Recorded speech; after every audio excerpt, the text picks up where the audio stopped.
ખરે ને હા બોલો હું લક્ષ રાખી એટલે જાગે. હા હું બોલો કર્મ કોને લાગે ને કર્મ કોને ન લાગે? કર્મ કોને લાગે ને કર્મ કોને ન લાગે? કર્મ જીવને લાગે, કર્મ આત્માને ન લાગે. જીવને લાગે, જીવને લાગે કર્મ. હા જીવ જ ફસાયો છે ને. આત્મા તો માત્ર એનો સપોર્ટર છે. આત્મા તેને શક્તિ આપી રહ્યો છે એટલે આત્મા જીવને હારે ફેરાફેર થયો છે, એક શરીરમાંથી બીજા શરીરમાં, ત્રીજા શરીરમાં. બાકી આત્માને કોઈ કર્મ લાગતું નથી. કર્મ તો જીવને જ લાગે છે. પણ આત્માને શું કે આત્માને કર્મ ન લાગે, સાચું બરાબર. હા. તમારે મને સમજાવી હોય હા તો મને કઈ રીતે તમે સમજાવો કે આત્મા કેવાય કે આને કર્મ ન લાગે?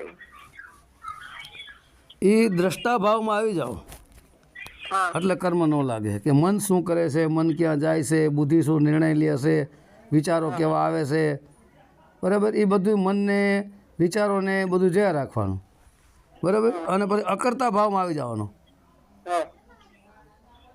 ફળની ઈચ્છા છોડી દેવાની, કરતાપણાનો ભાવ જ છોડી દેવાનો. અકર્તા ભાવમાં આવી જાઓ ને એટલે કોઈ કર્મ લાગુ જ નથી પડતું. તો કૃષ્ણ ભગવાને ગીતામાં કીધું ને કર્મ કરવા છતાંય કર્મ ન લાગે, એ કર્મ કયું? એ જ અકર્મ. ઈ જ તે. હા એ જ અકર્મ. કરતાપણાનો ભાવ હટી ગયો. હા હવે છોકરી તારી પાસે, તારા ઘરની સામે એક મોટરસાઇકલ તારું પડ્યું, બરાબર. હા હવે એને તું એમ કહે કે આ મોટરસાઇકલ મારું છે, હા તો એ મોટરસાઇકલને કોઈ ચોરી જાય દુઃખ થાય કે નહીં? થાય. બરાબર. પછી તું એમ કહે કે આ મોટરસાઇકલ મારું છે જ નહીં, મારું કાંઈ છે જ નહીં, તો એ મોટરસાઇકલ લઈ જાય તને દુઃખ થાય? ના તો ન થાય. હા તો એ મારું તારું એ જ જીવનું બંધન. મારા તારામાં છૂટી જાવ અકર્તા ભાવમાં. એટલે કોઈ કર્મ બંધન નથી કરતું. આપણે કોઈને દાન આપીએ, બરાબર. દાન આપ્યું તો એ દાન નાનો ભાઈ છે, એનો મોટો ભાઈ પુણ્ય પ્રગટ થયું છે, એનું આપણને ફળ મળે. તો એ ફળથી આપણે ફરી પાછું ફળને ભોગવા માટે આવવું પડે. માનો કે આપણે પાપ કર્મ કર્યું તો પાપ કર્મનું ફળ મળે, તો પાપ કર્મ ભોગવવા આવવું પડે. હા પાપ કર્મ કરી તો એ ભોગવવું પડે, ને પુણ્ય કર્મ કરી તો એ ભોગવવું જ પડે. કારણ કે આપણે ફળ વાવ્યું એની કે ફળ આપણી પાસે આવીને મળે. એટલે એ સદકા પાપનું ફળ ભોગવવું પડે છે, ભોગવવા આવવું પડે છે, ને પુણ્યનું ફળ ભોગવવા આવવું પડે. પાપ પુણ્યથી બેથી ઉપર ઉઠી જાઓ તો કાંઈ લાગુ જ નથી પડતું. માનો કે છોકરી તારા ઘરની સામે કોઈ એક વ્યક્તિ આવ્યો, બરાબર, કોઈ માગવાવાળો, અને તેને 20 રૂપિયા આપ્યા, બરાબર. પછી તે એમ કીધું કે આ 20 રૂપિયા આપ્યું, તે તારા મનમાં કોઈ ઈચ્છા છે કે ભગવાન મને કંઈક સુખ શાંતિ આપે તો હું આ 20 રૂપિયાનું દાન કરું, બરાબર. એટલે તે સુખ શાંતિ તારી ઈચ્છા આશા અપેક્ષા જાગી એટલે તે 20 રૂપિયા આપ્યા. પછી સામેવાળો માણસ પછી જે દાન તે 20 રૂપિયા દીધે આગળ જઈને દારૂ પીધો, બરાબર. દારૂ પીને નશામાં આવી ગયો. પછી ઘરે જઈને એના પત્ની, એના બાળકો પ્લસ એના માતા પિતા અન્ય જગ્યાએ ક્યાંય ઝઘડો થયો, કોઈને માર્યા, બરાબર. એનું લીવર ધીરે ધીરે ફેલ થવા માંડ્યું. તો એની સહભાગી તું થઈ, કારણ કે તે 20 રૂપિયા આપ્યા ત્યારે જઈને દારૂ પીધો ને, બરાબર. પછી કારણ કે તે કરતાં પણ એના ભાવથી દીધા છે, ઈચ્છા આશા અપેક્ષા રાખીને દીધા, એટલે કરતાં પણ ભાવ થયો, ફળ પ્રત્યેની આશા થઈ. પણ કે મારા આંગણે આવેલો જે છે, મારા કર્તવ્યોનું પાલન કરું છું, મારી ફરજનું પાલન કરું છું, હું કાંઈ કરતો નથી કે હું કાંઈ કરતી નથી, હું તો મારા માત્ર ફરજનું પાલન કરું છું. આવા ભાવથી, અકર્તા ભાવથી, એટલે એનું પાપય તને ન અડે ને એનું પુણ્ય તને ન અડે. બેમાંથી એકેય કોઈ વસ્તુ ન અડે, બરાબર. પરંતુ આ યુગની અંદર પૈસા તો કોઈને આપવાના જ નહીં, ઘરે જમાડી દેવાનો. જમાડો ને એમાંય પણ અકર્તા ભાવથી દેવાનું. જમાડવાનું કરતા ભાવ તો આવવો જ ન પડે, નકર જમાડો એનું પુણ્ય તો પ્રગટ થાય. જમાડવું બહુ સરસ કામ છે, સારામાં સારું છે. ભૂખ્યાને ભોજન ને તરસ્યાને પાણી આપવું બેસ્ટ કામ છે, બરાબર. પણ એ કરતા ભાવથી આપવાનું, એમાં કરતા ભાવ તો આવવો જ ન પડે. હવે બરાબર છે, પણ અત્યારે આ જમાનામાં તો કોઈ દેવાય એવું નથી. એટલે ભોજન તો દેવાય એવું કેમ નથી? અત્યારે ભોજન મોંઘું થઈ ગયું, બરાબર. તો આપણે એને સાદું શાક ને રોટલી ખવડાવી દે, પણ ભૂખ્યો હોવો પડે અને જરૂરતમંદ હોવો પડે. ખરેખર મોંઘું નથી કેતી બાપુ, હું એમ કઉ છું કે અત્યારે કોઈ માણસ નો ભરોસો નથી કરાવ્યો, એમ કઉ છું. એટલે ભરોસો ક્યાં કરવાનો છે? આપણે તો ભૂખ્યો આવે ને ભોજન દેવાનું છે ને. આપણે રાતવાસો કરે નહીં દેવા લેવાનું. ભાઈ ભોજન જમી લીધું, હાલો હવે જય ગુરુદેવ. હા રાતવાસો આ યુગની અંદર કોઈ ન કરવા દેવાય. હા એ મૂકે. આ પૈસા તો કોઈને આપવાના નહીં, જમાડી દેવાનો. બરાબર? રાતવાસો તો આ યુગની અંદર રાતવાસો કરવા તો કોઈને અપાય એવું છે જ નહીં. હા એ મૂકે. તમે કોઈને રાતવાસો કરવા આપો ને રાતે ને સવારે તમે તો સૂતા હોય ને વહેલો ઉઠીને થાંભળા ને કોથરા ને બોથરા ને બધું ભરીને લઈને હોય હાલતો થઈ ગયો હોય. હા એ તો કઈક કરી નાખે ને લઈને જતો હોય ને. કરી તો હું નાખે, કોઈની પાસે કાંઈ નથી. કરી તો હું નાખે, એ તો બધી અંધશ્રદ્ધા છે. એવું કઈક આવે ને ગાળવાનો બેહોશ થઈ જાય એવું. આ એ ક્લોરોફોર્મ hunગાડી દે એટલે બેહોશ થઈ જાય એવું આવે. હા એ. પણ આપણે શું કામે, આપણે છેટેથી સલામ, માફ કરો મહારાજ, પતી ગઈ વાત. આપણે નજીક શું કામ જવું પડે? ના ના એ તો બરાબર. હા ચકલા ના લેવા દેવી ખાવાનું પીવા. એ સારું. કીડીથી કુંદર સુધી જીવાત્મા બધા એમાં હરખો જ છે. જેને તમે ભોજન આપો, કીડિયારું પૂરો, ભૂખ્યાનું ભોજન, તરસ્યાને પાણી, પણ દેવાને યોગ્ય હોય ને એને દેવાનું. ખરેખર જે ભૂખ્યો છે, ખરેખર જે જરૂરતમંદ છે, જેને નથી મળતું એને આપવાનું. તારા ગામમાં તું 50 માટલા મૂકી દે પાણીના તો ગામમાં તો મળે જ છે. પણ જે જગ્યાએ ઉનાળામાં પાણીની વ્યવસ્થા નથી એ જગ્યાએ માટલા મૂક ને તેનું પુણ્ય પ્રાપ્ત થાય. જોકે એ પુણ્ય તો લેવાનું જ નથી. બરાબર? પછી ગામના 50 છોકરાને જમાડી દે એને જમવા મળે જ છે. પણ જેને ખરેખર જમવા નથી મળતું, જે ભૂખ્યા છે, ખરા અર્થમાં ભૂખ્યા છે, એને આપવાનું છે. એને જરૂરતમંદ કહેવાય. જેને મળે છે એને ક્યાં આપવાની જરૂર છે? સાચી વાત.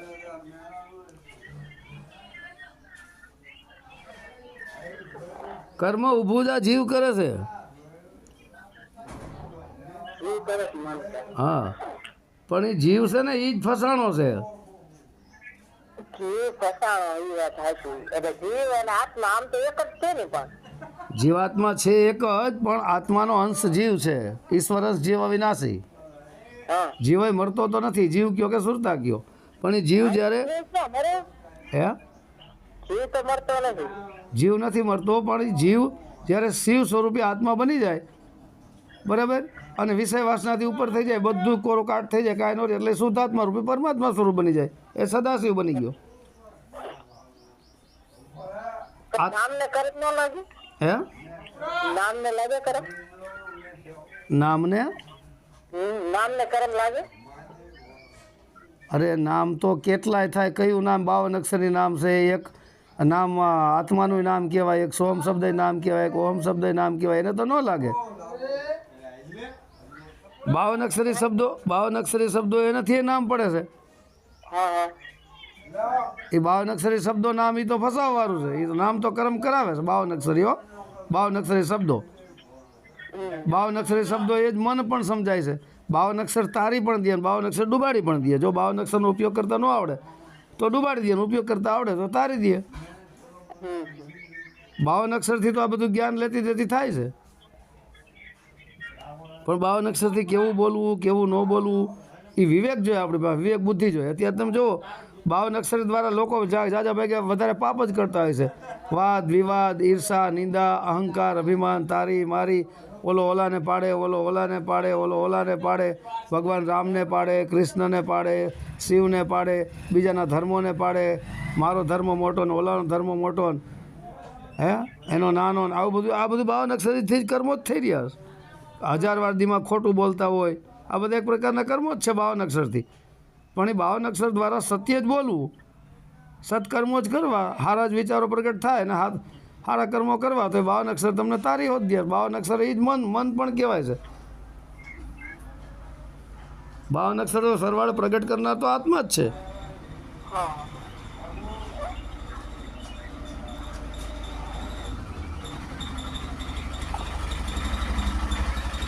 કોળે જવાના, કાલ જવાના હે કોળે કાલ જવાના હો. આજે જ જવાનું છે. આજ છે અહીંયા તો ગરમ દી નથી. અહીં ત્યાં 1 તારીખે લગ્ન છે, પણ એ તો અમારે તો ખાલી અમારી રીતે ગુપ્ત દાન આપીને આવતું રહેવાનું છે. કાંઈ નામ બામ બાયણે પાડવાનું નથી. છે કોઈને ખબર ન પડે એવી રીતે. રસ્તો નથી સારો અહીંયા બહુ. એ તો આ ગાડીઓ છે અમારી પાસે, એમાં તો ક્યાં વાંધો નથી. ગાડી હોય તો વાંધો નહીં. 4 વ્હીલું છે ને 2 વ્હીલું છે, મારે તો કાંઈ નથી બીજાની છે. 4 વ્હીલ લઈને જ જાજો, 2 વ્હીલ લઈને ન જાતા. હા હા એ ઘણું છે. કારણ કે બે બાજુ સાઈડ છે ને બાવળ ને બહુ છે. હું તો જોયું નથી, મને તો ખબર નથી ક્યાં આવ્યું, જોયું નથી મેં. એટલે આપણે તો ગુપ્ત દાન આપવાનું છે, આપણે બીજા હારે કોઈ હારે કાંઈ મતલબ નથી છોકરી. આપણે તો ગુપ્ત દાન આપણી યથાશક્તિ 2-5 રૂપિયા જે અપાય આપી આવતું રહેવાનું છે. હા હા હા બરાબર. એ કોઈના એ તો આ દીકરીના લગ્ન છે ને એમાં ગુપ્ત દાન કરવાનું છે. એટલે અમે તો દીકરીના જે માતા પિતા અમુક અમુક આવતા હોય ને એના હાથમાં દેવાના છે, અને એની પાસેથી બધું લખાણ લેવાનું છે.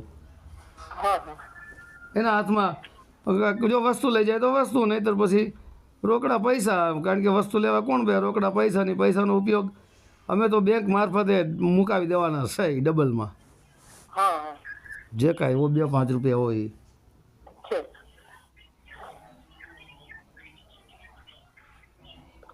અમે કોઈના હાથમાં જ નથી દેવાના, ડાયરેક્ટ દીકરીના માતા પિતાને જ પકડવાના છે. હા એ તો અહીંયા તો દીકરીના મા બાપ તો હોય જ છે ને, સાસરી પક્ષ વાળા હોય, મા બાપ હોય. દીકરીઓ પક્ષવાળાને આપવાના છે. એટલે દીકરીઓ પક્ષવાળાને આપીએ એટલે સાસરિયા પક્ષમાં જ જવાના છે. કેટલા સમય લગન અહીંયા બાપુ? હવે એ તો મને બેટા કાંઈ ખબર નથી, મને તો વાયા સમાચાર મળ્યા, મેં તો જોયું નથી ગામ, મને તો ખબર નથી કાંઈ. લીમડી વાળો, લીમડી થી જાવ ને એટલે રાજકોટ વાળો હાઈવે રોડ છે ને, મેં જોયું નથી છોકરી. હા એ રોડે રોડે ચાલવાનું. લીમડી વાળો હાઈવે રહ્યો ને હમ ઈ છે. એટલે આપણે તો બેટા હું આપી શકીએ, હવે આપણે આપીને બોલાતું નથી, કહેવાતું નથી. 2-5 રૂપિયા જે પુગાય એ દેવાય આપણાથી, પણ હું તો કોઈને કહેતો જ નથી કે મેં આ દીધું, કે મેં આ કર્યું, ફલાણું કર્યું. જે કરી જ આવવાનું છે. આપણે જગતને ક્યાં બતાવવાનું, વાહ વાહ એ કોઈ જોતી નથી, આપણે પરમાત્માને બતાવવાનું છે. હા એ વ્યક્તિમાં બતાવવાનું હોય, બધાને બતાવવાનું નથી. હા, પરમાત્મા ખુશ થઈ જાય એટલે બસ. પરમાત્મા એ ખુશ ન થાય તો કાંઈ નહીં, આપણે તો મારા કર્તવ્યનું પાલન હું તો કરી જાઉં છું. મારે કાંઈ ફળે નથી જોતું, કાંઈ મુક્તિ મોક્ષ એને આપવું હોય તો આપે, ન આપે તો થયું.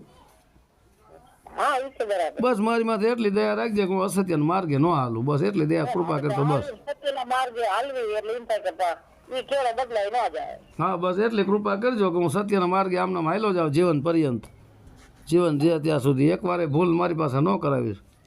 હા બસ એટલી જ હું તો પરમાત્માને પ્રાર્થના કરું. હું તો આખા જગત માટે ઓડિયો સ્ટાર્ટ કરું એટલે સીધી જ પરમપિતા પરમાત્માને આખી દુનિયા માટે જ પ્રાર્થના કરું છું. હું બોલું જ છું ને, જય ગુરુદેવ પરમપિતા પરમાત્મા દરેકને સુખ શાંતિ આપે. હું તો દરેક માટે પ્રાર્થના માગું છું. મારા માટે જ કાંઈ માગતો જ નથી, દરેકને સુખ શાંતિ આપજે. એમાં હું આવી જ ગયો. હા એમ દરેકને આપજે, દરેકમાં તો આપણે આવી જ ગયા. હા મગાય નહીં પરમાત્મા પાસે કાંઈ, મને એ ખબર પડે. માગું હું, આપણને આવું શરીર દીધું, ભાઈ માગવાની ક્યાં જરૂર છે કોઈ પાસે કાંઈ.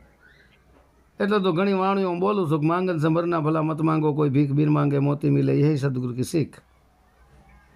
માગો કરતા મરી જાવ સારું. હાથ પગ આપ્યા કેવા ભગવાને, ખોટા માગી માગીને દુનિયાએ છલ કપટ કરીને એના પૈસા લૂંટીને જલસા કરવા, એનો કોઈ અર્થ નહીં. તો મરીને નરકમાં જવાય. હા બધા માંગતા હોય એ શું હાથી માંગતા હોય, મઠમાં જઈને કે મંદિરમાં જઈને કે ગમ્યા જઈને કહેતા હોય કે તું મને દે કોઈ પણ વસ્તુ, તો એ હાથી હોય? અરે ઈ પ્રભુ પાસે જાય, મંદિરમાં જાય, ગમે ત્યાં જાય, પણ હું તો એમ કહું છું કે પ્રભુ પાસે મગાય નહીં કે પ્રભુ હું તમારા દર્શને આવ્યો છું, મને સદબુદ્ધિ આપ, સત્યના રસ્તે ચલાય. હું તમારા દર્શને આવ્યો છું. ખાલી મૂર્તિ તમે જેમ સ્થિર છો, મૂર્તિ શું ઈશારો કરે, શું આપણને શાન કરે છે, સ્થિર ખડી ઊભી છે. એમ હે પરમાત્મા, જેમ તમારી મૂર્તિ સ્થિર છે, ભગવાન કૃષ્ણ કે રામ જેમ તમારી મૂર્તિ સ્થિર છે, એમ મારા મનને પણ તું સ્થિર કરી દે. મારું મન સ્થિર કરી દે. બાકી મારે તમારી પાસે કાંઈ જોતું નથી. અને તમે મને હાથ પગ તો આપ્યા જ છે, હું મારી રીતે કામીને ખાઈશ. અને દુઃખ આવે તો મારા કર્મોના હિસાબથી આવશે, અને સુખ આવશે તો મારા કર્મોના હિસાબથી આવશે. એમાં ભગવાનને શું આપણે દોષ દેવાનો? પણ જે સત્યના રસ્તે હાલે એને તકલીફ જ પડે, એ નહીં હોય. બેટા સત્યના રસ્તે હાલનારને તકલીફ કોઈ દી નથી પડતી. એ તકલીફ સત્યના રસ્તે હાલનારને પડે ને તો એ તકલીફને સહન કરવાની શક્તિ પરમાત્મા જ આપે. તળે જ છે બાપુ. તમે ક્યાં નથી કરતી? જો બૂચ મારવા વાળા નથી કરતી. એમાં એવું છે કે માનો કે છોકરી તારી પાસે 1 લાખનો બેંક બેલેન્સ છે, બરાબર? હમ પછી તું રોજ એમાંથી 1000 રૂપિયા વાપરતી જા, બરાબર? 1 લાખમાંથી કાંઈ 1000 રૂપિયા વાપર તો કેટલા દિવસ હાલે? 100 દિવસ હાલે ને? હા 100 દિવસ 1000 રૂપિયા ઉપાડે એટલે તારું બેંક બેલેન્સ ખતમ થઈ ગયું કે નહીં? પછી પાછું ધંધે લાગી જવું પડે કે નહીં? હા પછી કામ કરવું પડે. બરાબર? એવી જ રીતના ગયા જન્મનું જેનું બેંક બેલેન્સ હોય, પુણ્યનું હા પુણ્યનું જેનું બેંક બેલેન્સ હોય એ આ જન્મમાં ગમે એટલા પાપ કરવા છતાંય સુખી આપણને દેખાય એટલે માની લેવાનું આનું ગયા જન્મમાં આનું પુણ્યનું બેલેન્સ છે એટલે છલ કપટ કરતો રહે. પણ જ્યારે પુણ્યનું બેલેન્સ ભલે છલ કપટ કરે પણ પુણ્યનું જેનું બેલેન્સ હોય ખૂટી જાય એટલે જોજો ઘણા કરોડપતિ રોડપતિ થઈ જાય, રોડપતિ કરોડપતિ થઈ જાય, હા થઈ જાય થઈ જાય. બરાબર? એટલે એવી જ રીતના હવે જેનું ગયા જન્મનું પાપનું બેલેન્સ છે એ આ જન્મમાં ગમે એટલો સત્યના રસ્તે હાલે છતાં એને દુઃખ આવે, કારણ કે એના ગયા જન્મનું પાપનું બેલેન્સ પડ્યું છે. પાપનું બેલેન્સ પૂરું ન થઈ જાય ત્યાં સુધી એને સુખ મળવાનું નથી. આ જ હિસાબ કિતાબ છે, સીધો હિસાબ છે કે પાપ કરવા છતાં સુખી કેમ છે, એનું પહેલાંનું બેલેન્સ છે. અને સત્યના રસ્તે એવો વિચાર આવે બાપુ કે આ નકરું ખોટું કરે, હળહળતું જૂઠું બોલે તો એના ઘરે આટલી બધી પરમાત્માની દયા કેમ મળશે? અરે એ એના પહેલાંના જન્મોનું જે પુણ્ય છે ને એ પ્રાપ્ત કરી રહ્યા છે, પણ જ્યારે પુણ્ય ખતમ થઈ જાય ત્યારે જોજો ભયંકર મૃત્યુ પણ થાય છે, કેટલાયના ડેન્જરસ મૃત્યુ થાય, રીબાઈને પણ મરે છે. પાપ કર્મ શરૂ થઈ જાય ને પાપ કર્મ ત્યારે એને ખબર પડે. પાપ કર્મ કરતા બીતા નથી પણ જ્યારે ભોગવટો શરૂ થાય ને તોય ખબર પડે. તમે જોઈ લેજો ઘણી જગ્યાએ ઘણા એના છોકરા બીમાર પડ્યા છે ને, કરોડ રૂપિયા હોય ને તો 1 કરોડ રૂપિયાને એની પાછળ વાપરી નાખે છતાંય છોકરા હાજર નથી થતા. અને પોતે બીમાર પડે ને તો જે કરોડ રૂપિયા હોય ને તો વાપરી નાખે છતાં હાજર નથી થતા. અને દવાખાનામાં ઘરી જાય, કોમામાં વરસ દિવસ રહીએ, ખાટલે પડ્યા રહીએ, ખાટલે સંડાસ કરે, ખાટલામાં બધું કર્યા હોય તો એના છોકરા એ સેવા નથી કરતા. ઘણાની કરે છે. જો એના છેલ્લે એના મા બાપની એને સેવા કરી હોય તો એના છોકરાની સેવા કરે, નકર એ નથી કરતા. કારણ કે સીધો હિસાબ છે બેટા કે જેવું આપણે બીજ વાવશું ને એવું જ ફળ મળશે. બરાબર? કરતા હતા સો ક્યુ રહા અબ કરી ક્યુ પછતાય, ભોયે પેડ બબુલ કા અંબવા કહાં સે પાય. કે જ્યારે તમે કરતા હતા પાપ કર્મ, બરાબર, ત્યારે હું તો શું કામ રહ્યો ભાઈ? મોહમાયાની અંદરમાં કરતા હતા સોય ક્યુ રહા. કે જ્યારે તું પાપ કર્મ કરતો હતો ત્યારે મોહમાયાની અંદરમાં હું તો શું કામ રહ્યો? અબ કરી ક્યુ પછતાય, હવે કરીને પછતાશ. ભોયે પેડ બબુલ કા, બબુલ નામ બાવર, તારે બી ભોય એટલે વાવવું, તારે બી વાવવું છે બાવરનું, તો આંબવા કહાં છે પાય? તને ભાઈ આંબો ક્યાંથી? કેરી કોઈ દિવસ ન મળે. બી વાવ્યું બાવરનું ને આંબાની ઈચ્છા આશા અપેક્ષા રાખો તો કોઈ દિવસ મળવાનું જ નથી. ના ન મળે. એટલે એટલા માટે જેવું આપણે બીજ વાવશું ને એવું જ ફળ થાય. એમ ધર્મ નામના આ જીવન નામના ખેતરમાં આપણે જેવું પાપનું બીજ વાવવું કે પુણ્યનું બીજ વાવવું એ આપણી ઉપર આધાર રહે છે. અને આધાર આ જીવ ઉપર રહે છે. આ જીવ જ આ પાપ પુણ્યનું બંધનમાં છે. પાપ પુણ્યથી જીવ ઉપર ઉઠી જાય, કોઈ સાચા દેહધારી સાચા સંત મળી આવે જીવનમાં, એ જો ભાગ્ય હોય ને તો જ સાચા સંત ને સાચા સાધુ મળે, નહીતર એ ન મળે. જો ઢોંગી સ્વયં ચેલિયું ચેલા ઢોંગી પાખંડી હોય તો એને ગુરુ ઢોંગી પાખંડી જ મળવાનો છે. અને ગુરુ ઢોંગી પાખંડી હોય તો એને એના ચેલિયું ચેલા જ ઢોંગી પાખંડી જ મળવાના છે. એ તો આય ભાઈ હરખા, આપણે બે હરખા. પણ જોજો આ યુગમાં ગુરુના વિરોધી અનેક ચેલા થઈ જાય છે. અને ચેલિયું ચેલાના ઘણા ઢોંગી પાખંડી ગુરુ ઉપયોગ કરીને ધન દોલત હડપી 50 લાખની ગાડીઓ, કરોડોના બંગલા, કરોડોના બેંક બેલેન્સ, દેશ વિદેશમાં જલસા જ કરે. કારણ કે એ ચેલિયું ચેલાએ પહેલાં કોકને લૂંટા હોય એટલે એને ઢોંગી પાખંડી ગુરુ મળ્યો એટલે એની પાસે જાતના બહાના કરીને એના પૈસા લૂંટતા રહીએ છે અને એ જલસા કરે છે. બરાબર? પછી એનું જ્યારે પાપનો ઘડો ભરાઈ જાય ત્યારે એનું પતન શરૂ થઈ જાય છે. સવાર પડે જ એકના એક દિવસે ભોગવવું જ પડે જ. કોઈને વહેલું ફળ મળે, કોઈને મોડું મળે. છોકરી આપણે તીખું મરચું ખાય તાત્કાલિક ફળ નથી મળતું, આંખમાંથી નાકમાંથી નથી પાણી આવી જતું, તરત ફળ મળ્યું ને. પછી આપણે મીઠું રોજ ખાય, ગળપણ જ ખાતા રાખી તો 5-10 વર્ષે ડાયાબિટીસ થઈ જાય. હા એ ફળ મોડું મળ્યું. હા તો કોઈ ફળ આપણને કર્મનું વહેલું મળે, કોઈ ફળ મોડું મળે. શાકભાજી વાવો તો 1.5-2 મહિનામાં ચાલુ થઈ જાય, કપાસ વાવો તો 2-3 મહિના ચાલુ થઈ જાય, આંબો વાવો તો 5-7 વર્ષે થાય. હમ એમ જેવું બીજ છે, કોઈ બીજ જલ્દી ફળ આપી દે, કોઈ મોડું આપે. છે પણ આપણે બે પાપ પુણ્યના કર્મથી ઉપર હટી જવાનું છે. જેમ ભગવાને અર્જુને જેમ યુદ્ધ ક્ષેત્રના મેદાનમાં ભગવાનને સોંપી દીધું હતું કે અર્જુન તું મારા શરણે થઈને બધું મને સોંપી દે. અકર્તા ભાવથી યુદ્ધ કરે એટલે અર્જુન માથે કોઈ પાપ ન આવ્યું, કોઈ પુણ્ય ન આવ્યું. અકર્તાના ભાવમાં કરોડો માણસોને અર્જુને માર નાખ્યા. તો અર્જુન કેટલો પાપી કહેવાય? હા કારણ કે અર્જુન તો અકર્તા ભાવમાં યુદ્ધ કરતો હતો. એને તો ધર્મનો વિજય કરાવો હતો, અધર્મનો નાશ કર્યો અર્જુને. કરતા ભાવ મટી ગયો ને. હા, કરતા ભાવમાં હતો જ નહીં એટલે અર્જુન માથે કંઈ પાપ ન આવ્યું, કોઈ પુણ્ય ન આવ્યું. હા કરતા ભગવાને ચોખ્ખું કીધું, કરતા હરતા તો હું જ છું, તું તો માત્ર માધ્યમ છો, નિમિત્ત છો. હા હા એટલે તું મને અર્પણ કરીને બધું કામ કરે એમ. હા એમ એટલે આપણે કહીશું ને કે ભાઈ જીવ કહે મેં કરું, કરતા ને દૂજા કોઈ. એટલે જીવને એમ થાય છે કે આ બધું હું કરી રહ્યો છું. એટલે આપણે એવું સમજવાનું કે હું કાંઈ છું જ નહીં, કે હું પોતે ભગવાન. એવું શું આ બે માંથી શું સમજવું? કાંઈ નથી, હું પણ હું કાઢીને તું બસ તું જ છો, જી છો, તારા સિવાય બીજું હું કાંઈ સમજ નહીં, તું જ છો. પછી તારે જેમ કરવું હોય તેમ કર, છે બરાબર? હમ. આ જ હિસાબ કિતાબ છે. આપણે કહીશું ને કે હરી તું ગાડું મારું ક્યાં લઈ જા, હું કાંઈ ન જાણું, બરાબર? હા તો હરી તું ગાડું મારું ક્યાં લઈ જા, હું કાંઈ ન જાણું, એવું કહેનારું કોણ છે? જીવ છે, સુરતા છે. હરી એ જ આત્મા છે. આત્મા પરમાત્મા શબ્દ નહીં, એને હવાલે એને કરી દીધું કે હું કાંઈ જાણું નહીં, તારે જે કરવું જાય એની માથે મૂકી દીધું. એટલે હરી પછી તમને સત્યના માર્ગે જલાવે, તમારા જીવનરૂપી ગાડાને એ પાર જ પાડી દે. હમ. આપણું જીવનની પાર જ પાડી દે, પણ પૂર્ણ વિશ્વાસ, પૂર્ણ ભરોસો હોય ને તો, હા એ તો વિશ્વાસ તો હોવો જોઈએ. બરાબર? બાકી ઓલું ગાડું તો એમાં તો આપણે હલાવવું પડે છે. બે બળદિયા જોડ્યા હોય ને ગાડું હોય ને આપણે વચમાં રાઈસ લઈને બેઠા હોય તો એ ગાડું તો આપણે હલાવવું પડે છે. એ ગાડુંને આપણે હલાવવું પડે છે, કારણ કે બે બળદિયા છે ને આગળ, એ બળદિયાને ગાડું હલાવનાર જ આપણા દેહરૂપી ગાડાને હલાવનાર આપણે સ્વયં આત્મા છીએ, સાચું સાચું. બરાબર? એમાં બે બળદિયા અને બે વ્હીલ હોય ગાડામાં. હા હા આ 4 અંતકરણ છે. હા બે બળદિયા અને બે વ્હીલ આ ગાડાના, આ 4 અંતકરણ છે. 4 અંતકરણને હલાવનાર આપણે જ છે. આ શરીર એક ગાડું જ છે, બરાબર? કારણ તો આ મન બુદ્ધિ ચિત્ત અહંકાર ઈ ને. હા, એટલે આપણે એને સોંપી દેવાનું છે.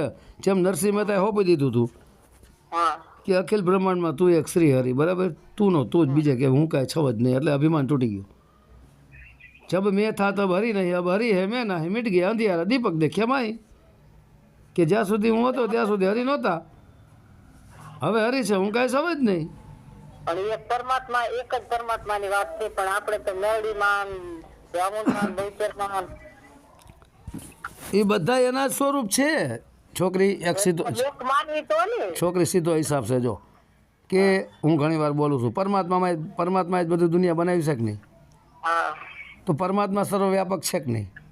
હા તો પરમાત્મા મેલડીમાંની અંદર છે, પરમાત્મા અન્નમાય છે, પરમાત્મા વિષ્ટામાય છે, પરમાત્મા વિષય વાસનામાય છે, પરમાત્મા નરમાય છે, નારીમાય છે, પાપમાય છે, પુણ્યમાય છે. બધે પરમાત્મા જ છે, કારણ કે સર્વવ્યાપક પરમાત્મા હોય તો પાપમાં ઈ જ છે ને પુણ્યમાં ઈ જ છે. ચોર ઈ, પકડનારો ઈ, વકીલ ઈ, જજ ઈ, બધો ઈનો ઈ જ, બરાબર? તો કે પરમાત્મા પાપમાં છે એમ નથી. પરમાત્મા કરતા હોવા છતાં અકર્તા છે, અકર્તા હોવા છતાં કરતા છે, અને કરતા અકર્તા બેથી ઉપર છે પરમાત્મા. એટલે પરમાત્માને કાંઈ પાપ પુણ્ય અડતું નથી, એને જ કહેવાય અકર્તા. કરતા અને અકર્તા બેથી ઉપર છે પરમાત્મા. એને કાંઈ લાગુ જ ન પડે પરમાત્માને.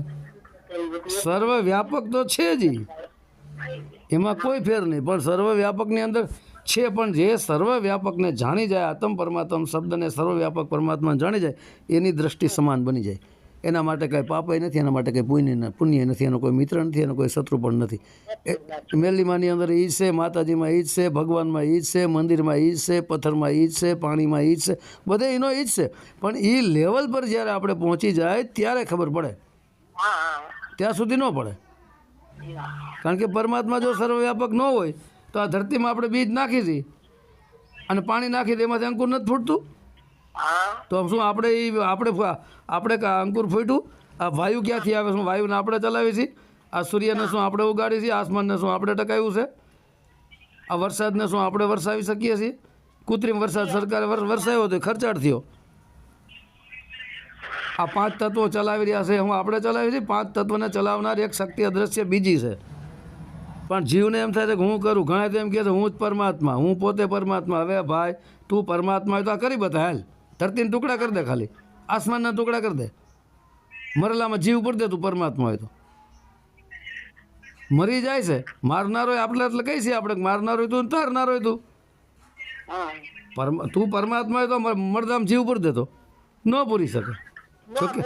જોકે મરદામાં જીવ તો છે જ, પરમાત્મા સર્વવ્યાપક છે એટલે એમાંય જીવ તો છે જ, એમાંય જીવ જ છે જ મુર્દામાં. કારણ કે કોઈ પણ મૃતક પ્રાણી હોય 2-5 દિવસ પડ્યું તેમાં નકરી જીવાતું નથી પડી જતી. તો એ જીવાતું ક્યાંથી આવી ને કોને મિલન કર્યું, કોને જન્મ આપ્યો? એની અંદર હતી જ. એટલે પરમાત્મા બધે છે, નથી એવું નહીં. બધી જગ્યાએ પરમાત્મા છે. પણ જ્યારે આપણે એ લેવલ પર પહોંચીએ ત્યારે ખબર પડે. બધા કહે છે કે પરમાત્મા સર્વવ્યાપક છે. સર્વવ્યાપક છે તો છે કેવી રીતે? અને એની જેને ખબર પડી જાય છે એ કોઈનો એ રાગ કે દ્વેષમાં હોતો નથી, વાદ વિવાદમાં હોતો નથી, ઈર્ષાનિંદામાં હોતો નથી, માન મોટા અહંકારમાં હોતો નથી, કરતાપણાના ભાવમાં હોતો નથી. એની સમાન દ્રષ્ટિ હોય. આ એની મુખ્ય નિશાની. પરમાત્મા સર્વવ્યાપક છે એવી જેને ખબર પડી જાય છે એની સમાન દ્રષ્ટિ બની જાય છે. આ સીધો હિસાબ. તો આપ કોના આધારે ઉભું રહ્યું છે? આ ઊભો રહ્યો છે એ તો પરમાત્માની લીલા છે. એને જાણવા માટે જ આપણે આ વાત કરવાની છે. આપ છે ને 5 તત્વમાં આવે. આપથી ઉપર પરમાત્મા છે. આપ આકાશ 5 તત્વમાં આવે. આકાશ તો 7 આકાશ છે. પિંડ અને બ્રહ્માંડ. બ્રહ્માંડથી ઉપર છે પરમાત્મા. માતા ગંગા સતી એમ કે દેહમાંય નથી ને પિંડમાંય નથી. તો એ છે ક્યાં? છે ક્યાં? એને જાણવા માટે જ આ પિંડથી ઉપર થવું પડે. દેહભાવ ભૂલાવવો પડે. દેહભાવ તમે ભૂલી જાઓ એટલે બધે પરમાત્મા જ છે. અનુભવથી ખબર પડે. હા, અનુભવથી ખબર પડે ને. સુરતાની આંખોથી દેખાય હોતો એ ચામડાની આંખો જ ન દેખાય. હા, એ દિવ્ય દ્રષ્ટિ હોય તો દેખાય. હા, અને આ સંતોનો મત જ છે. આંખના મૂંદો, કાનના રૂંદો, તનિક કષ્ટ ન ધારું, ખુલે નહીં એને પહેચાનું, હસ સુંદર રૂપ નિહારું. આંખના મૂંદો આંખું બંધ નથી કરતો કે મારે આંખું બંધ કરીને ધ્યાનમાં બેવાની જરૂર નથી. આંખના મૂંદો, કાનના રૂંદો, કાનમાં આંગળીઓ નાખીને મારે કોઈ શબ્દ સાંભળવાની જરૂર નથી. આંખના મૂંદો તનિક કષ્ટ ન ધારું, મારે કોઈ શરીરને કષ્ટ દેવાની જરૂર નથી. આંખના મૂંદો, કાનના રૂંદો, તનિક કષ્ટ ન ધારું, ખુલે નયન પહેચાનો. ખુલ્લી આંખું તમે જોવો એમ. હસ હસ સુંદર રૂપ નિહારો. હસતા હસતા સુંદર રૂપ નિહાળો. આ પરમાત્માનું સુંદર રૂપ છે. પણ પહેલાં જ્ઞાન દ્રષ્ટિ આવે પછી તમને બધે પરમાત્મા જ આવે, ખ્યાલ આવી જાય. જ્યારે પરમાત્મા જ બધે સર્વવ્યાપક છે તો પછી કોણ આપણો મિત્ર ને કોણ શત્રુ, બધું પરમાત્માનું સ્વરૂપ છે. પણ એ લેવલે જ્યારે પહોંચીએ ને ત્યારે એ બધી ખબર પડી જાય કે આપ કોને બનાવ્યું છે, 5 તત્વ કોને બનાવ્યા છે, કેમ એ ચલાવી રહ્યો છે, આપને ટેકા નથી તેને કેમ ટેકા છે. તો એ તો વાત કરી ગયો છો. સુરતાની નાભી, એક આપણા દેહમાં નાભી છે, વાત મેં કરી છે ને. એક દેહમાં નાભી છે, નાભીની નીચે બે જળ તત્વ અને પૃથ્વી તત્વ છે. નાભીથી ઉપર વાયુ તત્વ અને આકાશ તત્વ છે, વચમાં નાભી છે. બરાબર. હવે તું છોકરી ઊભી રહે, બે બૈરાઓને કહી દે તારે એક દોયડું રાખવાનું, એક છેડો તારે વચમાં જ દોયડું પકડવાનું, બીજી દીકરીઓને 2 છેડા પકડાવી દેવાના. બરાબર. અને 2 દીકરીઓ સમાન માત્રામાં ખેંચે, સમાન માત્રામાં ખેંચી રાખે એટલે તને કાંઈ તકલીફ ન પડે. સમાન માત્રામાં ખેંચે એટલે બરાબર. વચમાં તું છો. બરાબર. 2 બાજુ 2 દીકરીઓને લગાડી દો, 2 બાજુ આ દીકરીઓને લગાડી દો અને સમાન માત્રામાં ખેંચવાનું એટલે વચમાં તું છો. એમ 2 દીકરીઓ એક બાજુ છે એ ઉપરની સાઈડમાં છે અને તમે વાયુ તત્વ અને આકાશ તત્વ સમજી લો નીચેના સાઈડમાં છે અને જળ તત્વ અને પૃથ્વી તત્વ સમજી લો, વચમાં તું નાભી તત્વમાં છો, અગ્નિ તત્વમાં, એટલે બેને તે સમતોલન રાખ્યું છે ને. હા એવી જ રીતના આ આકાશ આ સુરતાની નાભી, એક મેં વાત કરી છે કે સુરતાની નાભી કઈ જગ્યાએ આવેલી છે, સુરતાની નાભી કઈ જગ્યાએ આવેલી છે ને કેમ એને જાણવી. બરાબર. તો સુરતાની નાભી, એક તો દેહમાં નાભી, એક સુરતાની નાભી કઈ જગ્યાએ આવેલી છે ને કેમ એને જાણવી. તો એના માટે જ્યારે આપણે દેહથી વિદેહ થાય છીએ ત્યારે સુરતાની નાભી આ ખાલી જગ્યા જે છે એમાં છે, ખાલી જગ્યામાં દેહથી વિદેહ છે અને બરાબર સેન્ટ્રલમાં છે. જેમ આપણી નાભી સેન્ટ્રલમાં છે, બરાબર, એમ આ સુરતાની નાભી ધરતી અને આસમાનની વચ્ચે ખાલી જગ્યામાં સેન્ટ્રલમાં છે. પણ જ્યારે આપણે દેહથી વિદેહ થઈ જાય તો પિંડ એસો બ્રહ્માંડ, આપણે પિંડમાંથી બહાર નીકળી ગયા, આપણી સુરતા એટલે બ્રહ્માંડથી બહાર નીકળી ગયા. ઓલો દેખાય આસમાન એની ઉપર બ્રહ્માંડથી કાંઈ રોકેટ લઈને જવાનું નથી કે કાંઈ પ્લેન લઈને એમાંથી બહાર નથી નીકળી શકવાના આપણે. પણ દેહથી તમે વિદેહ થઈ ગયા એટલે બ્રહ્માંડથી વિદેહ થઈ ગયા. પછી એ વિદેહમાં જ્યારે આપણે પહોંચી ગયા ત્યારે એ ખાલી જગ્યામાં બરાબર સેન્ટ્રલમાં નાભી છે. એમાં એ નાભી દ્વારા વાયુ તત્વ અને આકાશ તત્વ ઉપરથી નીચે તરફ ખેંચી રાખ્યું છે, બરાબર, અને ધરતી તત્વ અને જળ તત્વ નીચેથી ઉપર તરફ ખેંચી રાખ્યું છે. એટલે બેનું સમતોલન પણ એના હાથમાં છે, એ નાભીમાં. અને નાભીમાં જે શબ્દ પણ છે. જો ઉપરથી નીચે આકાશ તત્વને ખેંચી ન રાખે, આકાશ બધું પોતાને સંભાળી દે. આકાશને શૂન્ય આકાશ પણ કહેવામાં આવે છે. એ શૂન્ય આકાશ છે ને એ જ ખાલી જગ્યા, છે એ જ નાભી. નાભી ગોળાકાર છે, શૂન્ય છે. કસ્તુરી કુંડલ બસે મૃગ ઢૂંઢે મન માહી, એસે રમતા રામે દુનિયા દેખે નહીં. કસ્તુરી એ જ આત્મા કહો, કસ્તુરી એ જ શબ્દ કહો, કુંડલ બસે, કુંડલ એ જ નાભી. એસે રમતા રામે દુનિયા દેખે નહીં. નાભીમાં જે શબ્દ છે, મૂળ શબ્દ નાભીથી ઉઠી રહ્યો છે અને નાભી પાછો દઈ રહ્યો છે. સમજાણું સીધો હિસાબ છે. સમજાણું હવે બાપુ સમજાણું. પેલા ભાવનગર વાળા બેન ને હિંમત આપજો. એ હા, સારું લ્યો. જય ગુરુ મહારાજ. જય ગુરુ મહારાજ. સત્ય સનાતન ધર્મની જય.